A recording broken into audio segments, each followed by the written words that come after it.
Hello everyone. Today I am reading the second part of the Rich Dad Poor Dad Chapter 1 Lesson 2. The Giant Crash of 1929. When you compare the first three crashes on the 21st century to the giant crash of 1929, you gain a perspective of how truly giant the first three crashes of this century were. Printing money. The chart below shows that after each crash, the US government and the Federal Reserve Bank printing money started, saving the rich. Between the years 2000 to 2016, in the name of saving the economy, the banks of the world kept cutting interest rates and printing money, while our leaders want us to believe they were saving the world. In reality, the rich were saving themselves and threw the poor and middle class under the bus. Today, interest rates in many countries are below zero, which is why savers are losers. Today, the biggest losers are the poor and middle class, the people who work for money and save money. Rich Dad lesson: your house is not an asset. 20 years ago, in 1997, every publisher who sent me a rejection slip criticized Rich Dad's lesson that your house is not an asset. 10 years later, in 2007, when subprime borrowers began to default on their subprime mortgages, the world's real estate bubble burst and millions of homeowners found out that the truth in that lesson the hard way.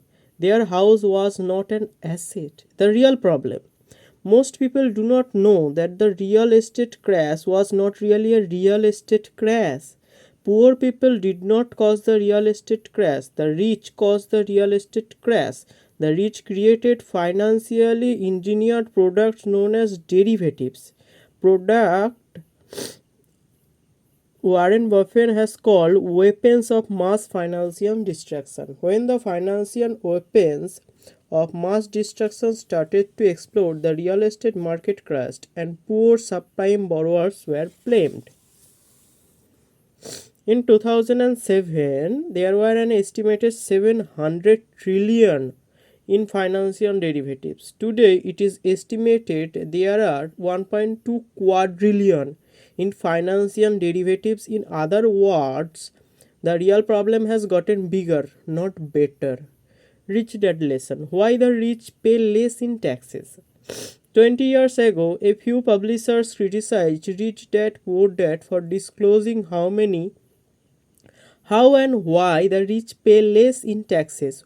One stated that the lesson was illegal. 10 years later, in 2007, President Barack Obama was running for re-election against former Governor Mitt Romney.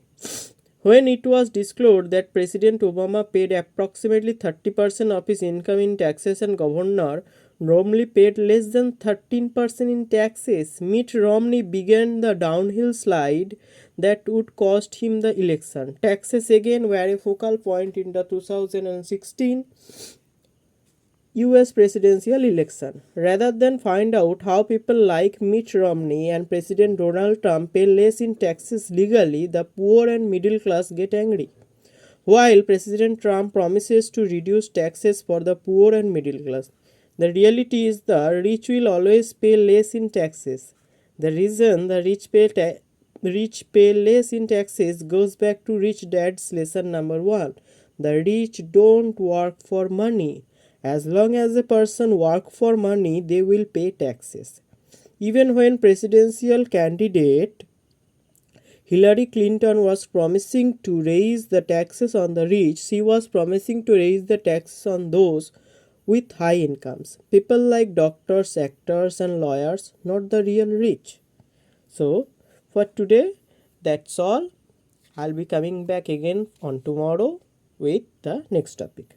I hope you like this video. Please do like, share, and subscribe for more. Thank you.